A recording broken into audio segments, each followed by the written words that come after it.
tal? Buenas tardes. Estamos en Centro Médico Puerta de Hierro, en Guadalajara, Jalisco, en TOP, Traumatología y Ortopedia Práctica, con el doctor José Alberto Reyes Pedrosa. Mi nombre es el doctor Miguel Monk Serrano. Mi coordinadora es la doctora Sandra Archundia. Y bueno, vamos a platicar esta semana de un tema muy interesante y muy amplio, que es la inestabilidad del hombro. Y bueno, la definición de inestabilidad del hombro va asociada con luxación de hombro y subluxación. Y la luxación se define como la salida de la cabeza humeral de la cavidad glenoidea de la escápula. Y si la salida es de manera total, se denomina luxación, y si es parcial, subluxación. Y el hombro inestable se define como la pérdida o la luxación del hombro y con 3 o más episodios que ocurren de manera involuntaria. Y bueno, Neer fue en 1980 quien acuñó estos términos y lo definió como un hombro que se disloca en al menos 2 direcciones y todavía es válido hasta la actualidad. Esta patología afecta principalmente a jóvenes deportistas con actividades deportivas donde el miembro superior se eleva por encima de la cabeza, y en edades mayores, en pacientes geriátricos, afecta principalmente a mujeres que tengan antecedentes de inestabilidad traumática. La incidencia de la luxación de hombro es la luxación más frecuente, con 45% de los casos, y en la población es el 2% total de los casos. Además, se pueden agrupar estas luxaciones por diferentes causas. Las luxaciones posteriores se van a situar en el 2% del 100% de las luxaciones que tengamos, y las traumáticas se van a producir en el 96% como causas. No podemos dejar de hablar de la biomecánica del hombro para entrar ya en la inestabilidad.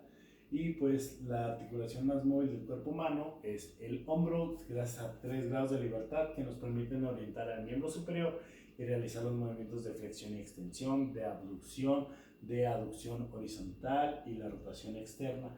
Esto nos va a permitir tener en el hombro la articulación más móvil, pero con un costo biomecánico que es la más inestable. Hay que recordar que el hombro es la única articulación que puede converger los 3 ejes, el eje longitudinal convergiendo con el eje vertical en la posición de abducción de 90 grados, ese mismo eje coincide con el eje transversal, y en la posición de flexión de 90 grados coincide con el eje anteroposterior.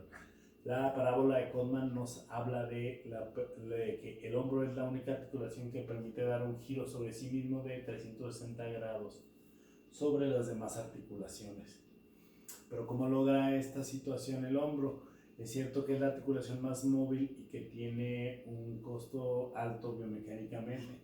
Existen ciertos estabilizadores estáticos o primarios, que son la cápsula articular y los refuerzos, principalmente el complejo ligamentoso glenohumeral inferior y el rodete glenoideo, que son los estabilizadores primarios o los más importantes, pero no son los únicos. También la geometría articular, el álbum glenoideo, que basa en fibrocartílago, que nos va a permitir prolongar la concavidad y que cuando se daña va a ocasionar que la cabeza se siga saliendo y se produzcan luxaciones recidivantes. Además de esto, la cápsula y los ligamentos, que nos van a permitir desarrollar una presión intraarticular negativa, y esto a su vez nos permiten favorecer los fenómenos de adhesión y de cohesión dentro de la cápsula con el líquido sinovial. Y entonces podemos ver que los estabilizadores dinámicos o secundarios, que los principales son los tendones del manguito rotador, el supraespinoso, el infraespinoso, el redondo menor y el subescapular. Y el papel de los estabilizadores dinámicos es ajustar la tensión en las estructuras capsuloligamentarias, es decir, tener un efecto estabilizador sobre la compresión dinámica. Y como mencionamos previamente, los principales es el manguito rotador, pero también nos apoyamos como estabilizadores dinámicos de los movilizadores primarios, los músculos rotadores, el deltoides, el dorsal ancho y el pectoral mayor y el redondo mayor.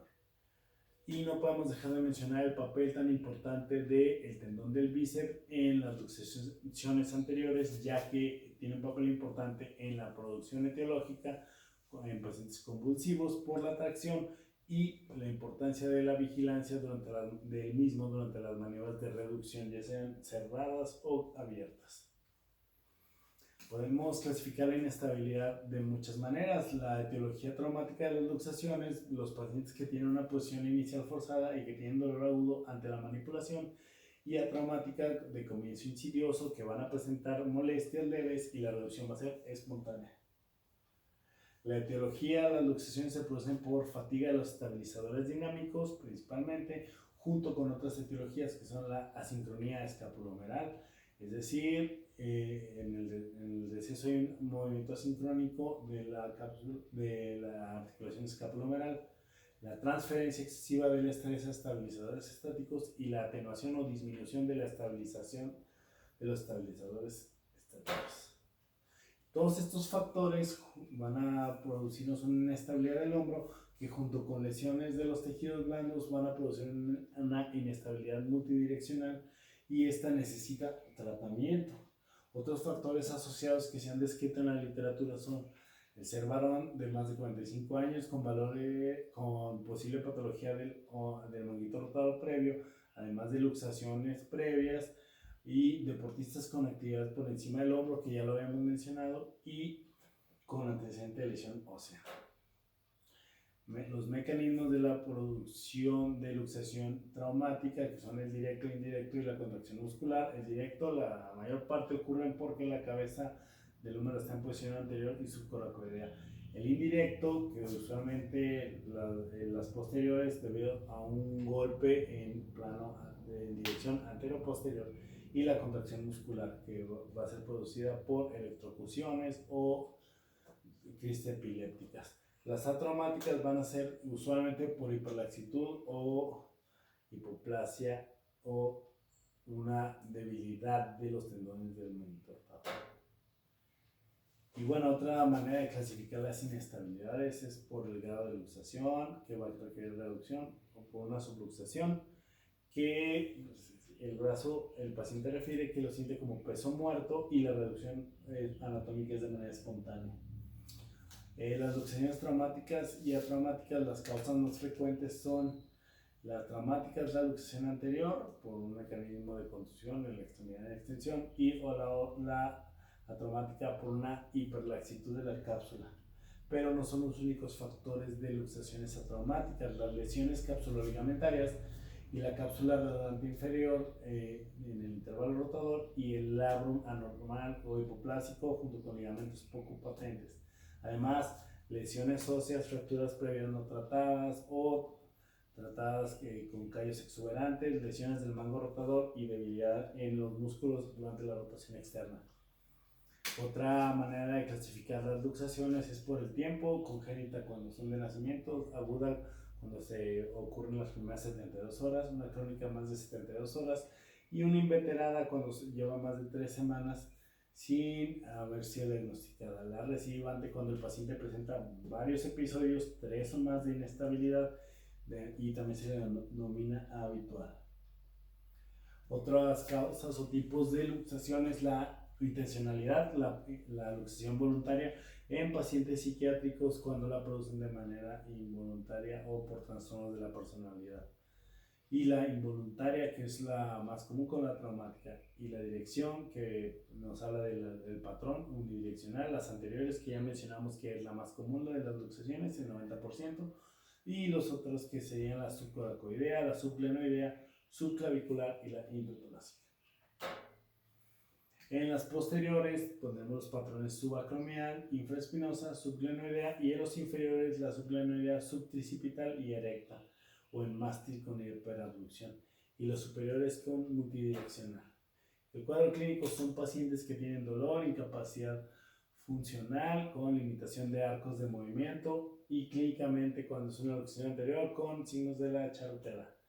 Síntomas que el paciente refiere: que se luxa el hombro, o que se le sale, o que siente que se le va a salir. La clínica de la inestabilidad aguda, la historia clínica que debe ir orientada, dentro de ella nos va a interesar el mecanismo de lesión, el tiempo de evolución. El examen físico dirigido, que vamos a hablar ahorita de unas maniobras más adelante, Y en la luxación anterior, el signo de la charretera, que nos permite valorar el relieve normal y siempre compararlo con el hombro contralateral. En la luxación posterior se observa una limitación clínica en la rotación externa porque la cabeza está metida atrás. Y en la inestabilidad recibivante, la historia clínica es mucho más minuciosa, nos interesa el diagnóstico de varios datos como cuándo se lastimó, cómo se lastimó, cuántos episodios ha tenido, cuál es la semiología del dolor, el dolor desde cuándo lo tiene, qué características tiene, valorar y buscar e interrogar sobre posibles datos neurológicos y si el paciente logró retomar sus actividades previas. En el examen físico, realizar test de estrés en distintas direcciones para comprobar la estabilidad articular. Y en esta diapositiva presentamos algo de algoritmo. Si el paciente presenta dolor de hombro de cuello, localización de los síntomas mediante maniobras exploratorias, movilización del cuello. En caso del cuello o de sospecha de patología cervical, realizar un examen neurológico y en caso de un hallazgo clínico referido a tratar. En la historia de la inestabilidad hay que valorar los datos de la inestabilidad, desde cuándo se lastimó, cómo se lastimó, cuántos episodios tiene al año de inestabilidad, si es común, si se le luxa de manera espontánea, si presenta dolor, si presenta hormigueo o datos de un compromiso neurovascular. Y dolor localizado en la articulación, valorar. Usualmente está raro, pero no puedes retirarlo. Hay que valorar y en tal caso de un diagnóstico de artrosis, modificar actividades y analgesia. En caso de una reducción de la rotación externa o pasiva, pues hay que pensar en capsulitis adhesiva o artrosis y en base a estudio imaginológico sustentar el diagnóstico y pues modificar actividades, analgesia y infiltración en caso de maniobras de pellizcamiento, de pinzamiento, evaluar la rotura y en caso de necesitar la cirugía, pues hay que referirla. Hay que tener en cuenta estas banderas rojas, que una masa o derrame puede ser un tumor. Si el paciente se presenta además del cuadro con eritema y fiebre, no descartar la infección o el absceso. En caso de trauma, una deformidad o pérdida de rango articular, pensar en una fractura de luxación. En caso de dolor y el traumatismo y debilidad, pensar en una probable ruptura del mango. Y con déficit de motor sensitivo, pensar en una lesión neurológica y no descartar el riesgo cardiovascular alto por pacientes que tengan dolor precordial izquierdo que lleguen a la consulta por traumatología ortopédica, en realidad necesiten una valoración cardiológica. Y bueno, estas 6 pruebas: el test de cajón anterior posterior, que el hombro normal va a tener un recorrido, el test del surco para la aparición del surco subacromial en caso de inestabilidad, el fulcro donde vamos a provocar la aprehensión al acercar el hombro al punto de luxación, el test de aprehensión, que es la colocación de una mano en la muñeca y la otra a la altura del codo y partiendo de 90 a 135 grados de aducción se induce una rotación externa máxima, y el test de resalte para la inestabilidad posterior. Y el test de empuje y tracción, que no siempre viene referido en los libros y que se trata de realizar una maniobra de empuje y tracción con la extremidad.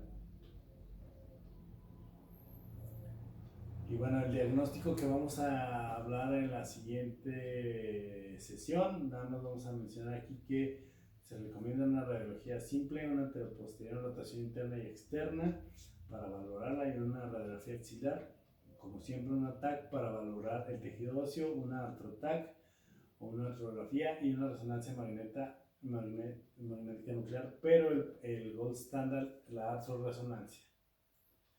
Y bueno, les agradecemos su atención, nos vemos la próxima semana. Hay que continuar con las medidas de contingencia. Mi nombre es Miguel Monserrano y agradecemos por su tiempo.